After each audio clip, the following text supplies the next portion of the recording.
we dove into Psalm 79, and we talked about God being for His own glory, and how that should recalibrate our lives as a church.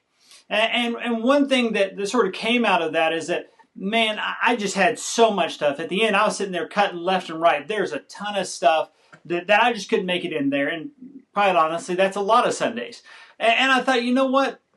This is one of those times where we can step back on a Monday. I was going to do this earlier in the day, but my schedule kind of got hijacked a little bit. But where we could take a time and come in and focus on what that means. Maybe dig a little bit deeper. Maybe clarify some of those things that didn't, maybe it didn't really hit with you. You got a question. So I encourage you, go ahead. If you've got a question, something in there that you would like to ask from that, just go ahead and drop one in the comments there, and I'll see those here. But as we were talking yesterday, in working through that psalm, we said God is for His own glory. It's the greatest, really is the greatest driver for His action. And that's one of those things where it seems a little jarring. We aren't used to that. That's not something we typically think about. That's not something we typically talk about because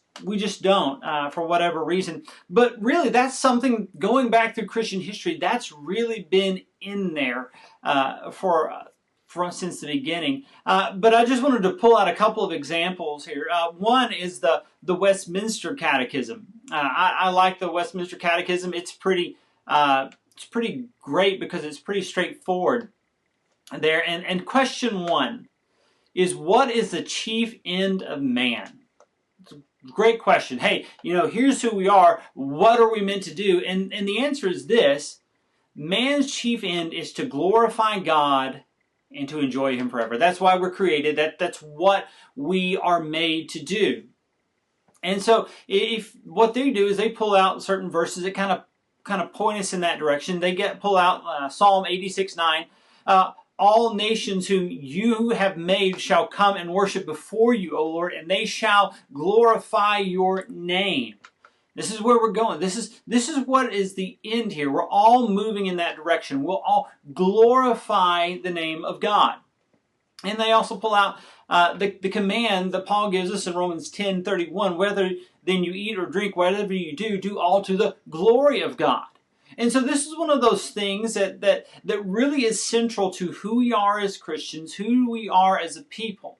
We are made to know and to glorify God. Every single human being at every single moment. That's what we are made to do. And so I just wanted to take a minute this morning, a few minutes, just to kind of pull through that idea through some of those scriptures, kind of show how really we need to refocus and recalibrate sort of how we approach this whole topic. So one I think that you probably know is Psalm 23. If you've been around Christian circles at any length of time, your grandma probably had like a little cross-stitch thing with Psalm 23. Maybe you've got a mug with like Psalm 23 on it. But we need to see, as we work through that, you're going to find something maybe you just sort of skipped over. And so we read, the Lord is my shepherd, I shall not want. Like, we're good with that so far. He makes me lie down in green pastures. He leads me beside still waters. He restores my soul. He leads me in the path of righteousness. Hey, that's great. All of those are great. All of those things that he's doing are wonderful, but we can't miss the last part of verse 3, for His name's sake. It's one of those verses I think we kind of sort of skip over. Like, He does all those things, but then we miss the reason, for His name's sake. God is always working for His glory and His work in our lives. He's never doing it because, hey, you're great. That's what we have to remember. It's God's working in our lives. It's not because we're great. It's because ultimately He's great. And He is showing His greatness and His mercy to us. And then we can also look over at a verse like Psalm 25:11, where the psalmist prays, for your name's sake, O Lord, pardon my iniquity, for it is great. Think about that. God, hey, look, I don't deserve it. But for your name's sake, for the glory of your name, forgive my iniquity, forgive my sin. So that those two verses there, you kind of look at that and okay, that really reshapes and really transforms how we come to the book of Psalms. How we come to Psalms, how we understand what's going on in that. And I think that's really a healthy thing to have happen.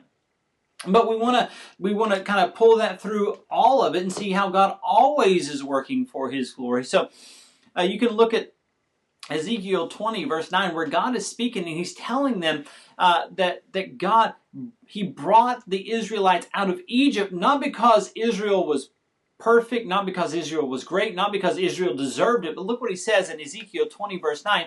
He said, I acted for the sake of my name. That's why God brings the people out of Israel, the people of Israel out of Egypt. That's why He acts. And look what He says, that it should not be profaned in the sight of human nations among whom they live, in whose sight I made myself known to them by bringing them out of the land of Egypt. He said, no, you got to understand, I wanted my name to be made great, and so I delivered my people there. Now, of course, it was for Israel's good, right? But the ultimate driving motivation for God, yes, is His glory and their good. So you can't separate those. When God works for His glory, He's working and it results in our good, all right? Remember, if we are created to glorify God, that's the chief purpose and chief end of humanity, then it makes sense that when God works for His glory, it is for our good. All right, so you can always you can look down at something like Psalm 106, where the psalmist acknowledges their sin, and he says, look, we have sinned like our fathers. We have committed iniquity. We have behaved wickedly. So right there it tells us, okay, we're not great. We're pretty broken here. But look what he says now. Our fathers in Egypt did not understand your wonders. They did not remember your abundant kindnesses, but rebelled by the sea at the Red Sea. Nevertheless, He, that being God, saved them for the sake of His name, that He might make His power known. And this is one of those times where I know this is one of those stories where we tend to read ourselves in as the hero, right? We tend to do this.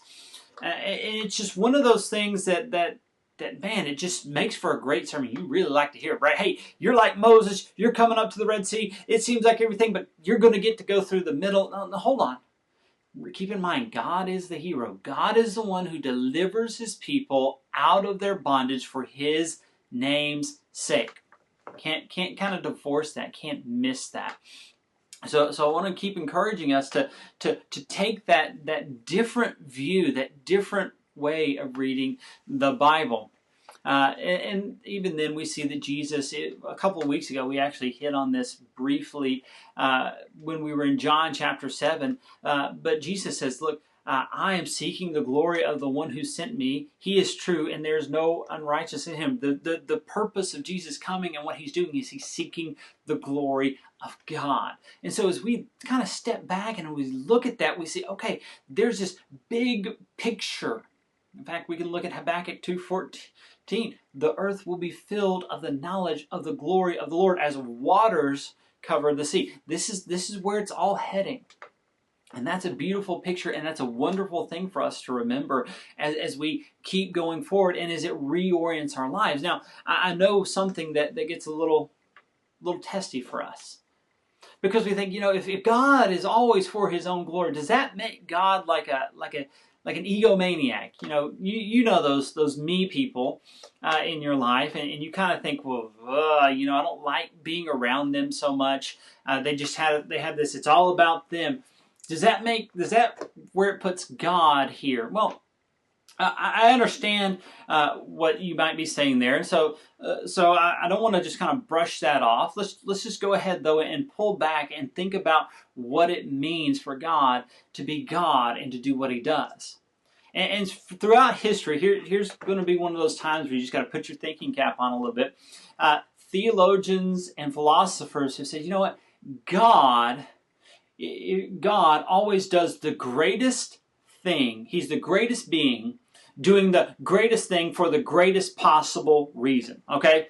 If God is God, He's always the greatest being doing the greatest thing for the greatest possible reason. So Okay, let's just sort of break that down. He's God. He's the greatest being. And what is the greatest thing that he could do?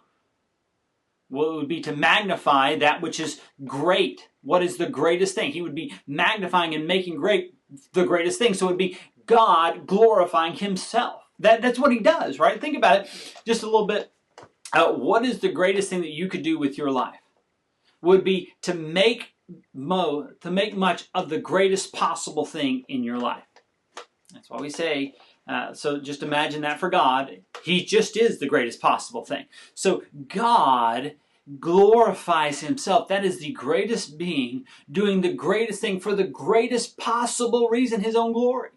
And so that sounds really convoluted, sounds really difficult to kind of wrap your brain around, but when we take a step back and just think greatness, how does God magnify the greatest possible thing? And that's it. He glorifies his name. He makes his name great. So, and that's one of those things we just have to kind of chew on for a little while, right? Now, the reality is, though, we are those who are egocentric. We are the me-centered people here. And it seeps through so many ways. Like, it's almost impossible to really get down to all the ways this seeps down into our lives. And so I want to be, just want to just acknowledge that.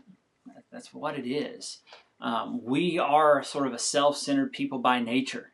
The very fact of sin is that it's us putting ourselves in the place to make decisions and to do things that we don't have the right to do.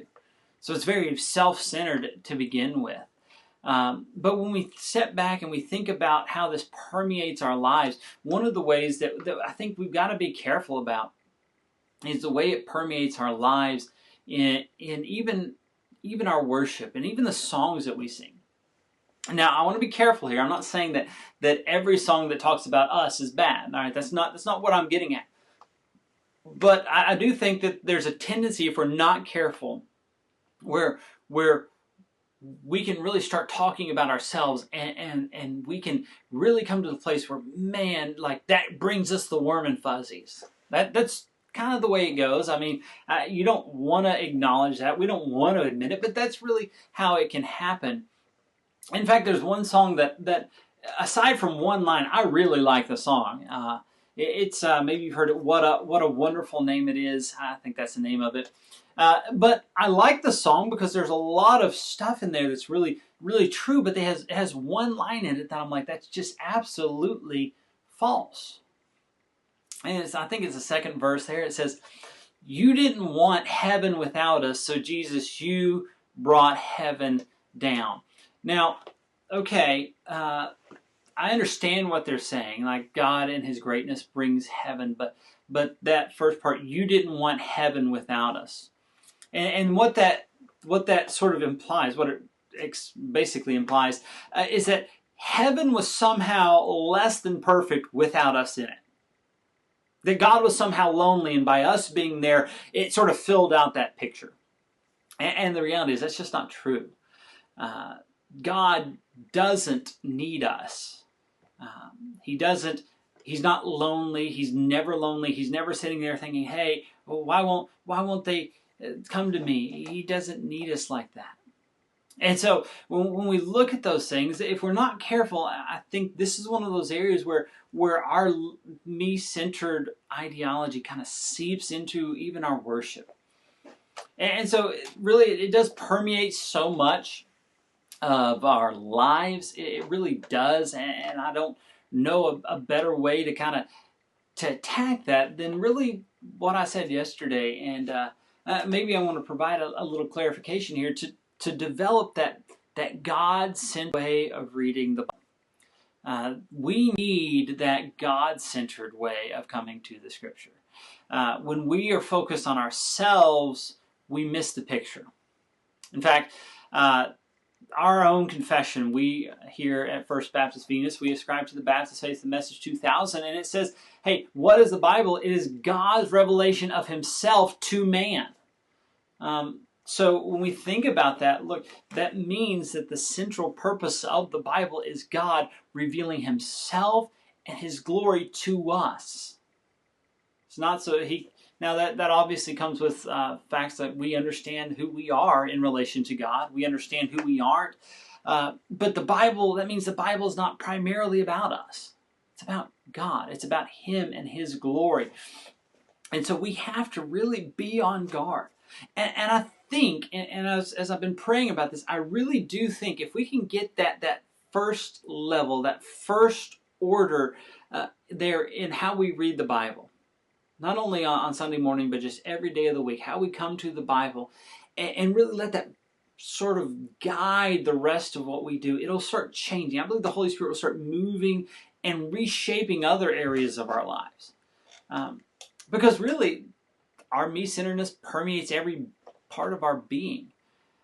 And so we want to be a God-centered people, and I believe the best place for us to start is there in the Bible. And so that's why I said the best place to start is just asking that simple question when we read a passage, maybe a story of the Bible, just question, what does this tell us about God? Starting there, really pulling that through, asking that first question, making sure that our minds are set on that.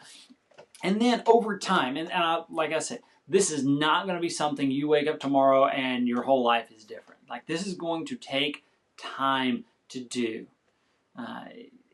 Because it's so ingrained us. It's going to be learning a new thing, a new way of seeing the world and seeing our place in it. But I believe that God will do it if we're just faithful to Him over time. All right. Well, I want to thank you for spending just a few moments here to consider, kind of unpack some of those things. If you have any questions, anything kind of comes up, you think about like, hey, what about this? What about that? I'd certainly like to just kind of unpack those whenever I can there for you. All right. Well, thanks again so much. Have a wonderful day. And just remember, God loves you. And He's working in your life for His glory and for your good. All right, guys, I'll see you back here tomorrow at noon, and we will be hopping back into the Gospel of Mark for midday in Mark. Have a great day, and I will see you then.